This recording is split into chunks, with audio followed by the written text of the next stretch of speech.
Le 30 avril 2025 resterait marqué dans l'histoire comme le jour où le monde noir s'était levé d'une seule voix. À Ouagadougou, la capitale du Burkina Faso, les rues bouillonnaient de personnes chantant des hymnes de résistance.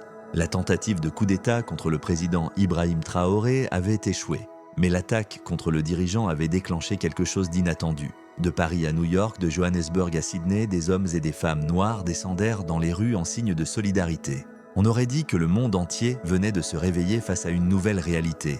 À Paris, Layla Johnson menait une foule rassemblée au cœur du Marais. Ses yeux brillèrent de larmes tandis qu'elle tenait un mégaphone. « Aujourd'hui, nous sommes tous burkinabés !» cria-t-elle, sa voix résonnant entre les bâtiments historiques de la ville. À ses côtés, Marcus, un photographe sud-africain, capturait chaque détail, des visages peints aux couleurs panafricaines, des poings serrés et des pancartes portant des messages d'espoir. Il savait qu'il était en train de documenter un moment historique, quelque chose qui changerait le monde. Pendant ce temps, à Johannesburg, Zanele Mokoena regardait en direct les manifestations sur son téléphone portable. Elle ressentait un mélange de fierté et d'indignation. En tant que membre d'une organisation étudiante anticoloniale, elle avait toujours su que la lutte était globale. Mais elle n'aurait jamais imaginé voir autant de personnes unies autour d'une cause africaine.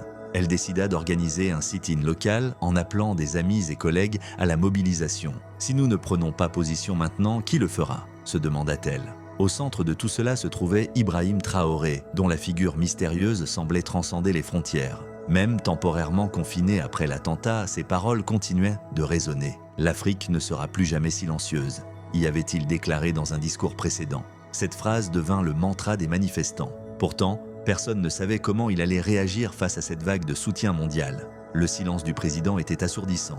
Alors que la nuit tombait sur Ouagadougou, l'air s'alourdissait d'anticipation. Les nouvelles des manifestations parvenaient jusqu'au président, rapportées par son fidèle conseiller Amadou Diallo. « Monsieur, ils sont avec vous », dit Amadou en lui remettant des photos des foules venues du monde entier. Traoré resta silencieux, les yeux fixés sur les images. Il savait qu'il devait répondre. Mais comment ? Le poids de la responsabilité pesait sur ses épaules, mais il allumait aussi une flamme d'espoir. Amadou observait son leader avec inquiétude. Il savait que Traoré réfléchissait profondément à l'impact de ses prochaines paroles. « Le monde a les yeux tournés vers vous, monsieur », dit Amadou, mais il regarde aussi vers lui-même. Traoré hocha lentement la tête, conscient de la gravité du moment. Il savait que sa réponse ne pouvait pas être seulement politique. Elle devait être humaine, viscérale, transformante. Le silence d'Ibrahim Traoré commençait à inquiéter beaucoup de monde. Pour les manifestants, son absence sur la scène publique apparaissait comme un signe de faiblesse ou d'hésitation. À Paris, Layla Johnson sentait la pression monter. « Pourquoi est-ce qu'il ne dit rien ?» interrogea-t-elle lors d'une réunion avec d'autres militants. « Nous avons besoin d'un mot d'encouragement, quelque chose qui nous rassemble encore davantage. » Sa frustration était évidente, mais Marcus, toujours calme, posa une main sur son épaule. « Il parlera au moment opportun », répondit-il. Traoré sait ce qu'il fait. Pendant ce temps, au Burkina Faso, les auteurs du coup d'État avorté tentèrent de reprendre du terrain. Ils répandaient des rumeurs sur les réseaux sociaux, accusant Traoré d'avoir orchestré les manifestations pour gagner en popularité. Ces mensonges se propageaient rapidement, créant des divisions au sein de certains groupes. Amadou Diallo comprit le danger et alerta le président. « Monsieur, il faut agir maintenant.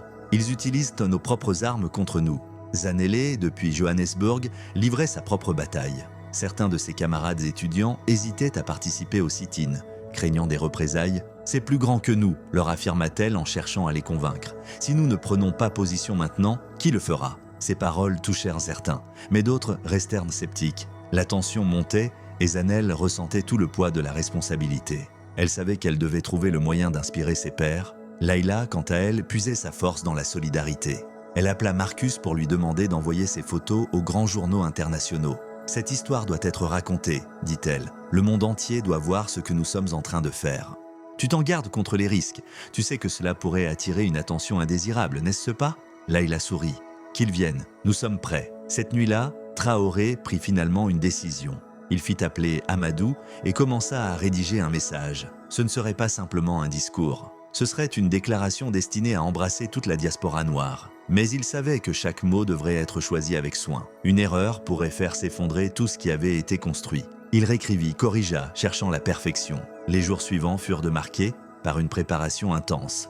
Au Burkina Faso, Traoré travaillait sans relâche à la rédaction de son message, relisant chaque phrase avec Amadou. « Nous devons toucher leur cœur, déclara-t-il. Je ne veux pas simplement prononcer un discours, je veux inspirer. » Amadou hocha la tête, conscient de la profondeur des paroles de son président. Il ne s'agissait pas seulement de politique, c'était une question d'identité et de sens. Pendant ce temps, Layla, à Paris, organisait une grande assemblée rassemblant des représentants de diverses communautés noires. Elle tenait à ce que toutes les voix soient entendues. Durant l'événement, elle rencontra une femme nommée Fatoumata, une immigrée sénégalaise qui partageait des histoires de lutte et de résistance dans son pays d'origine. « Nous sommes plus forts ensemble », dit Fatoumata, émue. Layla sentit un nœud se former dans sa gorge, c'était exactement ce qu'elle souhaitait transmettre. La diversité des expériences présentes dans la salle renforçait l'idée que cette lutte était mondiale. Chaque histoire était unique, mais toutes convergeaient vers le même objectif, la justice et l'égalité. À Johannesburg, Zanele réussit à mobiliser une foule significative pour le sit-in. Il prit la parole avec passion, évoquant des leaders africains tels que Thomas Sankara et Nelson Mandela. « Notre héritage n'est pas seulement fait de douleur », affirma-t-il. Il est aussi fait de courage et de résilience.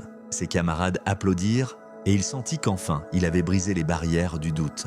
L'énergie dans l'air était presque palpable et tous semblaient prêts à passer à l'action. Marcus, pendant ce temps, envoyait ses photos aux journaux du monde entier. Les images puissantes des manifestations commençaient à faire leur chemin, amplifiant davantage le message d'unité. Il reçut des messages de reconnaissance de personnes inconnues, ce qui lui fit prendre conscience du pouvoir de l'art en tant qu'outil de transformation sociale. Ces photographies étaient bien plus que de simples clichés.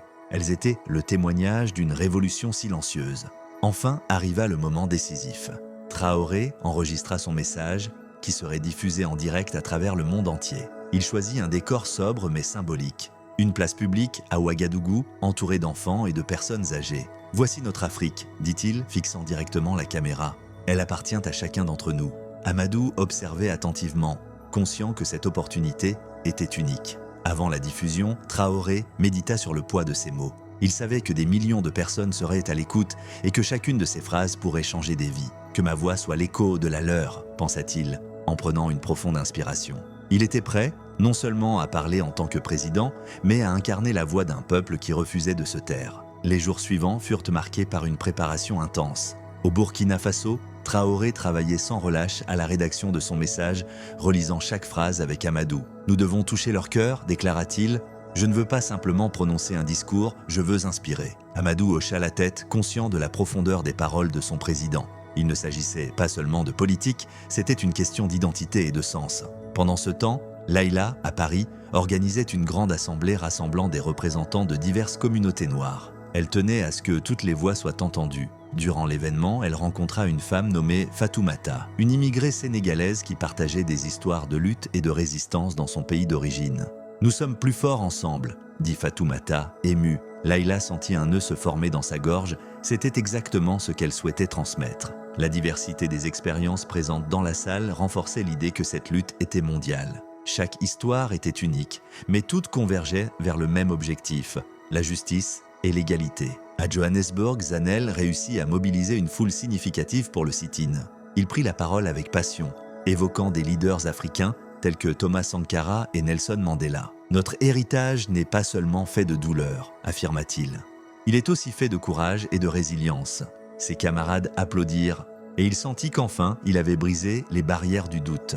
L'énergie dans l'air était presque palpable, et tous semblaient prêts à passer à l'action. Marcus, pendant ce temps, envoyait ses photos aux journaux du monde entier. Les images puissantes des manifestations commençaient à faire leur chemin, amplifiant davantage le message d'unité. Il reçut des messages de reconnaissance de personnes inconnues, ce qui lui fit prendre conscience du pouvoir de l'art en tant qu'outil de transformation sociale. Ces photographies étaient bien plus que de simples clichés. Elles étaient le témoignage d'une révolution silencieuse. Enfin arriva le moment décisif. Traoré enregistra son message qui serait diffusé en direct à travers le monde entier. Il choisit un décor sobre mais symbolique, une place publique à Ouagadougou, entourée d'enfants et de personnes âgées. « Voici notre Afrique », dit-il, fixant directement la caméra. « Elle appartient à chacun d'entre nous. » Amadou observait attentivement, conscient que cette opportunité était unique.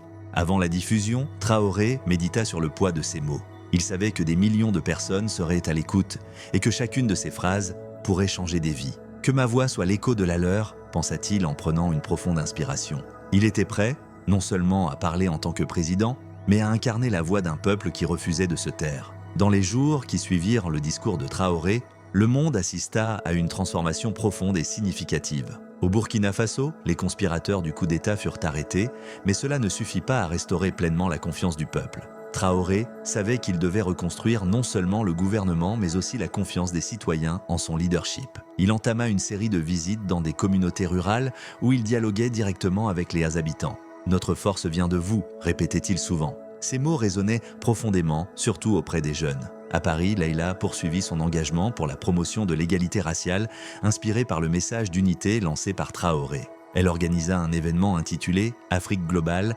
rassemblant des militants venus des 4 coins du monde. Durant ce rassemblement, elle partagea des histoires de résistance et insista sur l'importance de garder vivante la flamme du combat. « Nous ne pouvons pas nous contenter de petites victoires », déclara-t-elle. « Il faut continuer à exiger des changements réels. » Sa passion était contagieuse et nombreux furent ceux qui repartirent motivés. Marcus publia un livre photo intitulé « L'Afrique se lève » qui devint rapidement un best-seller mondial. Il voyagea dans plusieurs villes pour le promouvoir, donnant des conférences sur le pouvoir de l'art comme outil de transformation sociale. Lors de l'une de ces rencontres, il fit la connaissance d'une jeune photographe nigériane nommée Ngozi, qui débutait dans sa carrière. Ils échangèrent longuement sur la manière dont la photographie pouvait servir à documenter et inspirer des mouvements sociaux. Marcus vit en Ngozi le visage d'une nouvelle génération d'artistes engagés dans le changement. À Johannesburg, Zanel fonda une organisation étudiante baptisée Réveil africain. Cette structure mettait l'accent sur l'éducation politique, la sensibilisation citoyenne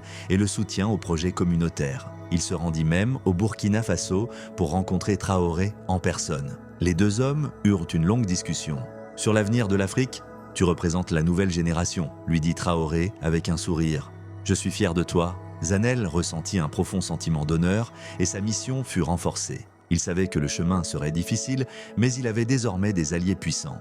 De son côté, Fatoumata retourna au Sénégal pour s'investir dans des projets communautaires. Elle créa un centre culturel nommé Racines africaines, s'en proposant des cours d'histoire africaine, d'art et de langue locale. Ce lieu devint rapidement un point de rassemblement pour les jeunes désireux d'en savoir plus sur leurs origines. Fatoumata restait en contact régulier avec Leïla et ensemble, elles élaboraient de nouvelles formes de collaboration. « La lutte continue », disait un jour Fatoumata, « mais désormais nous savons que nous ne sommes plus seuls. » Les manifestations firent place à un mouvement global durable avec la création de réseaux de solidarité dans divers pays.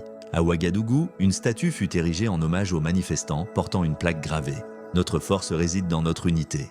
Traoré poursuivit son mandat avec sagesse et humilité, n'oubliant jamais que son rôle était de servir le peuple. Il savait que le véritable changement naît du bas vers le haut et que sa mission était avant tout de donner voix à ceux qui avaient longtemps été réduits au silence. Des mois plus tard, les manifestations laissèrent place à un mouvement global durable. À Ouagadougou, la statue érigée en hommage aux manifestants devint un symbole de résistance et d'espoir. Chaque jour, des personnes de tous âges venaient de visiter le site, déposant des fleurs, des lettres et des messages de gratitude. On aurait dit que la place s'était transformée en un sanctuaire vivant, où les mémoires du combat étaient célébrées et perpétuées. Traoré visitait souvent les lieux, réfléchissant à l'impact collectif qu'avaient eu ces hommes et ces femmes. Leïla, Marcus, Zanel et Fatoumata suivirent chacun un chemin différent, mais ils restèrent unis par une même cause. Ils savaient que leur travail ne faisait que commencer, mais ils avaient aussi conscience du pouvoir qu'ils possédaient pour changer le monde. « L'Afrique se lève », dit un soir Zanel en observant les étoiles, « et nous sommes avec elle ». Ces mots résonnaient comme un rappel. La lutte ne se terminerait jamais. Chacun trouva sa manière de contribuer au mouvement, que ce soit par l'art, l'éducation ou l'organisation communautaire. Marcus continua de documenter les changements à travers le monde, capturant des moments que beaucoup jugeaient impossibles. Son œuvre était une preuve que l'art pouvait être une arme puissante contre l'injustice. Il savait que chaque photo prise était une forme de résistance, un moyen de garder vivantes les histoires de ceux qui avaient lutté avant lui. Durant un de ses voyages, il rencontra un groupe d'artistes jeunes en Afrique de l'Ouest qui utilisaient les fresques murales pour raconter des histoires de résistance. Inspiré, il décida de collaborer avec eux. Étendant encore davantage la portée de son message, Fatoumata au Sénégal vit ses projets communautaires prospérer. En plus du centre culturel Racines africaines, elle organisa des conférences annuelles sous le thème « L'Afrique du futur ». Ces événements rassemblaient chez des leaders locaux, des enseignants et des militants autour de discussions sur les stratégies de développement durable. « Le passé nous enseigne le présent », disait-elle souvent, « et le présent façonne le futur ». Son engagement devint un exemple pour tous ceux qui l'entouraient et elle s'imposa comme une figure influente dans son pays. Zanel, quant à lui, devint une voix inspiratrice chez les jeunes. Il voyageait à travers le continent parlant de l'importance de l'unité et de la résistance. « Nous ne pouvons pas reculer », affirmait-il. « Nous avons le pouvoir de construire un avenir meilleur. » Son enthousiasme était contagieux et il incitait toujours plus de personnes à rejoindre le combat. Il entreprit également l'écriture d'un livre retraçant son parcours pendant le mouvement mondial, relatant les enseignements et les défis rencontrés. Il souhaitait que son histoire serve de guide pour les générations futures. À la fin, l'histoire d'Ibrahim Traoré et de cette union globale laissa un héritage éternel. Elle prouvait que lorsque les gens s'unissent autour d'une même cause, ils peuvent déplacer des montagnes. « L'Afrique se lève », répéta Zanele, comme une prière. Ainsi, l'histoire se concluait, mais une certitude demeurait. La lutte continuait et l'avenir leur appartenait à conquérir. Les voix qui avaient résonné dans les rues d'Ouagadougou, de Paris, de New York et de Johannesburg persistaient encore, rappelant au monde entier que l'union est la clé de toute transformation.